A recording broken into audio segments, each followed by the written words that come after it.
Shalom Bapak Ibu Saudara sekalian, apa kabar? Puji Tuhan, hari ini saya boleh menyapa kembali jemaat sekalian dengan suatu refleksi atau perenungan dari satu ayat yang sudah saya bagikan di dalam pokok doa harian.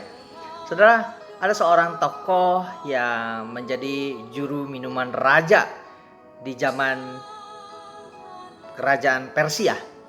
Saudara, juru minuman ini adalah seorang pembuangan yang dibuang ke Babel.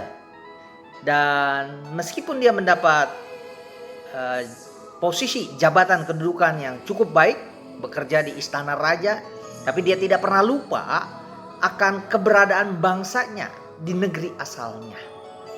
Dia ketika mendengarkan berita yang menyedihkan, dia justru bersedih, berdoa sambil berpuasa. Nah, ayat yang akan saya bacakan bagi saudara sekalian ini merupakan kutipan dari doanya, saudara. Dari Nehemia 1 ayatnya yang ke-6. Demikian saya bacakan. Ya, sebenarnya dari ayat 5 seharusnya, ya, tapi saya bacakan hanya ayatnya yang ke-6.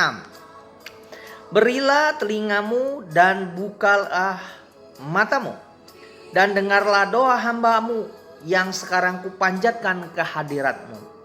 Siang dan malam bagi orang Israel, hamba-hambamu itu, dengan mengaku segala dosa yang kami orang Israel telah lakukan terhadapmu.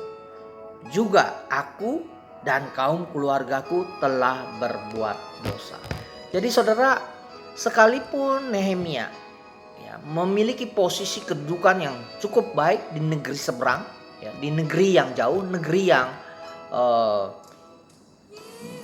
secara manusia boleh kita katakan tempat yang baik, ya, memang bukan negerinya, tapi dia telah bekerja di istana, ya, dan mendapat kepercayaan yang besar oleh Raja Artasasta menjadi juru minumannya, tapi dia tidak pernah lupa terhadap negeri asalnya. Dan ketika mendengar berita yang buruk tadi, ya, dia justru berdoa, mengaku dosa, ya. Padahal ya, itu dosa nenek moyangnya, ya. Tetapi dia mengaku bahwa dia juga terlibat di dalamnya, bahkan keluarganya, ya. Padahal dia tidak melakukan hal yang berdosa, saudara, ya. Tetapi dia mengaku sebagai apa, saudara? Syafaatnya bagi bangsa dan negeri asalnya.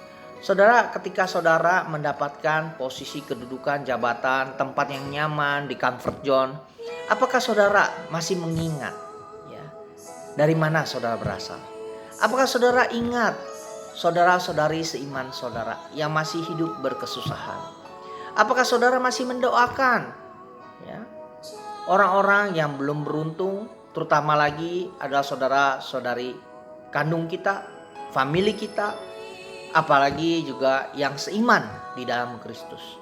Saudara, biarlah kita semakin rajin untuk berdoa syafaat, mengaku dosa di hadapan Tuhan, sekalipun mungkin kita tidak merasa berbuat dosa seperti nenek moyang kita.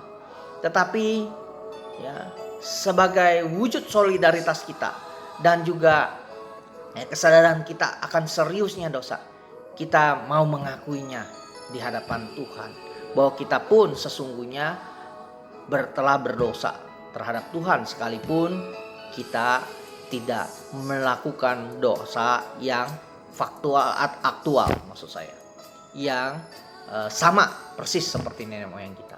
Biarlah apa yang diteladankan oleh Nehemia ini, ya, yang menjadi juga contoh bagi kita. Demikian juga Kristus telah mati bagi dosa-dosa kita, bukan karena dosa dia, tetapi karena dia mengasihi kita. Biarlah kasih Kristus memenuhi hati kita, sehingga kita juga mau berdoa bagi orang-orang yang lain, terutama bagi saudara-saudari seiman kita, famili kita, keluarga kita yang belum percaya. Amin. Tuhan memberkati saudara dan saya.